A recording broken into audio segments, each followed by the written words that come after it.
كانت علاقة المصريين بالحكام بتوعهم والسلاطين غريبة وعجيبة. مثلا السلطان توران شاه اللي حكم مصر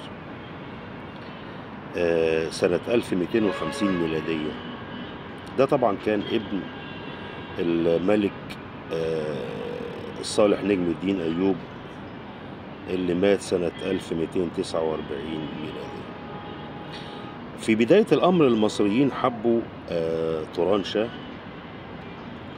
وبدوا يدعوا له في الصلاة في المساجد وكان محل تقديرهم وحبهم. لكن بعد سنتين أو أقل قليلا ابتدى يختفي عنهم وأحبوه، وكانت بتخرج الأخبار من مقر الحكم إنه هذا الرجل منهمك في الملذات والفساد مع الغلمان، فكرهه المصريون كما جاء في كتاب تاريخ الإسلام ووفيات المشاهير والأعلام الجزء الثالث للمؤرخ الصفدي. إنما الغريب بقى لما الملكة شجرة الدر حكمت، كانت حالة غريبة جدا. الجماعة على المنابر كانوا محتارين يدعوا لها ازاي. هم متعودين يدعوا للسلطان، لكن بعض المشايخ ابتدعوا دعاء عجيب لشجرة الدر على المنابر. كان بيقول الخطباء كما ذكر ابن أياس في كتابه بدائع الزهور في وقائع الدهور الجزء الأول، كانوا بيقولوا: اللهم أدم سلطان الستر الرفيع والحجاب المنيع ملكة المسلمين ووالدة الملك خليل. وبعضهم كان يقول بعد الدعاء للخليفة: واحفظ اللهم الجهة الصالحية ملكة المسلمين عصمة الدنيا والدين أم خليل المعتصمية صاحبة الملك الصالح. وأيضا أكد هذا الأمر المقريزي في كتابه السلوك لمعرفة دول الملوك الجزء الأول. شجرة الدر كانت نصحة وشديدة العطف ومعاملة المصريين بالرق واللين.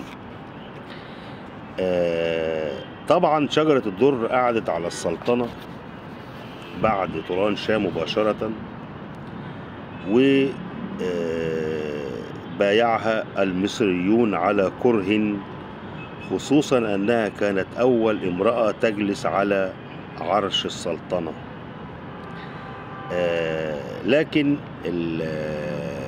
السلطان أو الخليفة حرض المصريين عليها قائلا: إن كانت الرجال قد عدمت عندكم في مصر فاخبرونا حتى نسير إليكم رجلا. كانت الحكاية دي عند المصريين موجعة جدا وتأثروا كثيرا جدا.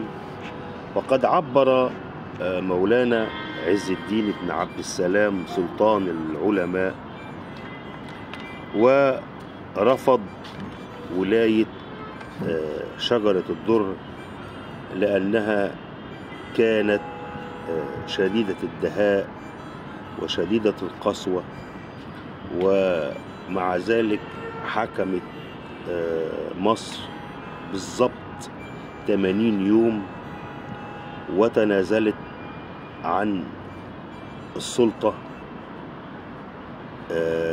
سنة 1256. وكان يوم عجيب لأن المصريين حسوا أنهم انتصروا وقدروا يخلعوا شجرة الدر بعد ما اتجوزت عز الدين أيبك مقدم العسكر.